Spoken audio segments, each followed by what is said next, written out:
ამერიკის დედაქალაქში ზამთარი ივნისის შუა რიცხვებში მოვიდა. სერიალ სამეფო კარის თამაშების ფანებისთვის ეს ფრაზა აბსურდულად სულაც არ ჟღერს. მათ უკვე გაიგეს, რომ ვაშინგტონში ცნობილი ტელესერიალის მოყვარულებისთვის თემატური ბარი გაიხსნა, რომელიც მთელი ზაფხული იმუშავებს. დეკორაციები მთლიანად სერიალიდანაა აღებული. ყველაფერი მისტიური ვესტეროსის 7 სამეფოს ატრიბუტია. ჯადოსნური ხე, დრაკონები და რა თქმა უნდა ყველაზე მთავარი რკინის სამეფო ტახტი, რომელზეც ფოტოს გადასაღებად არანაკლები ჟინით იბრძვიან ვიდრე სერიალში. აქ ნახავთ კედელს მიძინებულთა პალატის ერთ-ერთი დარბაზიდან, რომელიც მე-6 სეზონის სარეკლამო აბრაზეც იყო.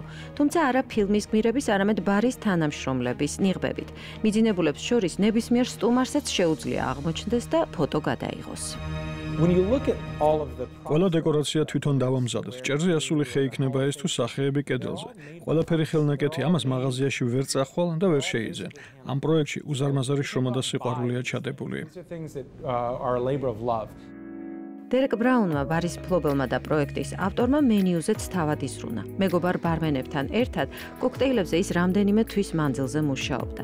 სახელებიც რა თქმა უნდა სერიალის შესატყვისია. მკვდარი ვეღარ მოკვდება. ან ლედი მორმონი. სამეფო კარის თამაშების ფანები არაფერს უფრთხიან, არც დიდ მანძილებს და არც აუტანელ სიცხეს.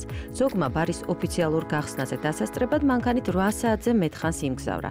არანაკლები მსხვერპლი გაიღეს მათ, ვინც პრეზენტაციაზე თბილი ქუდებით, ტყავის აქსესუარებით, ქურქებით და უზარმაზარი ხმლებით მოვიდნენ.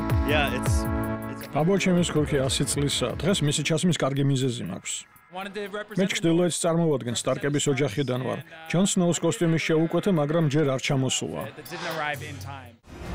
HBO-ს სრულად არაპროგნოზირებად სერიალს ფანები უკვე მე-7 წელია ერთგულად ელიან. პოლიტიკური ინტრიგებით, ფსიქოლოგიური დრამებით, სისხლიანი მკვლელობებით და დემონური სიყვარულის სცენებით სავსე ფილმში მონაწილეობის ილუზიის შექმნას ვაშინგტონის ბარი წარმატებით ახერხებს.